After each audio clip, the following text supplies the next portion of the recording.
App ছাড়াই file share করার জন্য নিয়ার বাই শেয়ারের প্রয়োজন হবে।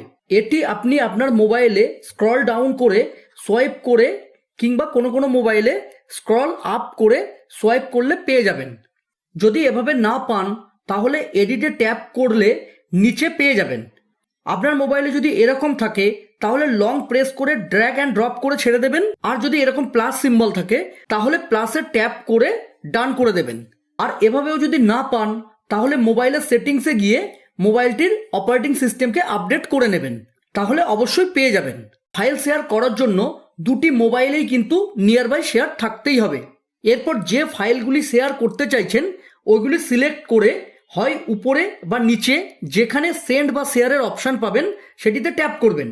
এরপর এখান থেকে সোয়াইপ করে নিয়ার বাই শেয়ার খুঁজে ট্যাপ করবেন।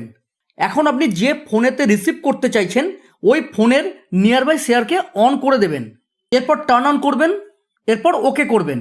দেখুন আপনার ডিভাইস কোথায় ভিজিবল হবে সেটির জন্য এখানে তিনটি অপশান আছে। আপনি যদি এভরি ওয়ান সিলেক্ট করেন তাহলে প্রত্যেকের মোবাইলে আপনার ডিভাইস ভিজিবল হয়ে যাবে। আর আপনি যদি কন্ট্যাক্ট সিলেক্ট করেন তাহলে আপনার কন্ট্যাক্ট লিস্টে যারা আছে কেবলমাত্র তাদের মোবাইলেই আপনার ডিভাইসটি ভিজিবল হবে। আর আপনি যদি নিজের ডিভাইস টু ডিভাইসে শেয়ার করতে চান তাহলে ইওর ডিভাইস সিলেক্ট করবেন। আমি এভরি ওয়ান সিলেক্ট করে ডান করলাম। দেখুন এখানে অন্য মোবাইলটি চলে এসেছে, আমি এটিতে ট্যাপ করলাম। দেখুন এখানে একটি রিকোয়েস্ট চলে এসেছে। এখন আপনি প্রথমে শিওর হয়ে নেবেন যে ওই পার্টিকুলার মোবাইল থেকে এই রিকোয়েস্টটি এসেছে কিনা।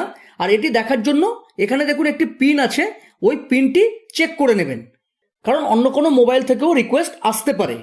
এরপর অ্যাকসেপ্ট করবেন। দেখুন সঙ্গে সঙ্গে ফাইল শেয়ারিং শুরু হয়ে গিয়েছে। এটি খুব তাড়াতাড়ি শেষও হয়ে গেল, কারণ এখানে ফাইলের সাইজগুলো খুব ছোট ছিল।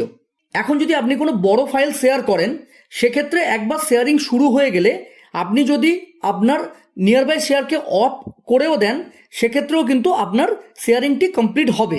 যে ফাইলগুলি আমি রিসিভ করলাম সেগুলি দেখার জন্য ভিউ ডাউনলোডসে ট্যাপ করলেই দেখতে পাবো। আর আপনি যদি এখান থেকে কোনোভাবে বেরিয়ে যান তাহলে আপনি আপনার মোবাইলের ফাইল ম্যানেজারের ভেতর যে ডাউনলোড ফোল্ডারটি আছে ওই ফোল্ডারের ভেতর নিয়ার বাই শেয়ার ফোল্ডারে গেলে এই রিসিভ করা ফাইলগুলো দেখতে পাবেন। এরপর আপনি অবশ্যই নিয়ার বাই শেয়ারটিকে অফ করে দেবেন।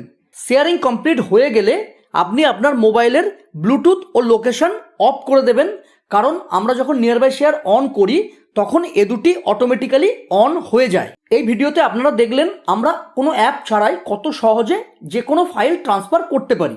ভিডিও ভালো লাগলে প্লিজ চ্যানেলটিকে লাইক শেয়ার ও সাবস্ক্রাইব করে সাপোর্ট করবেন। ধন্যবাদ।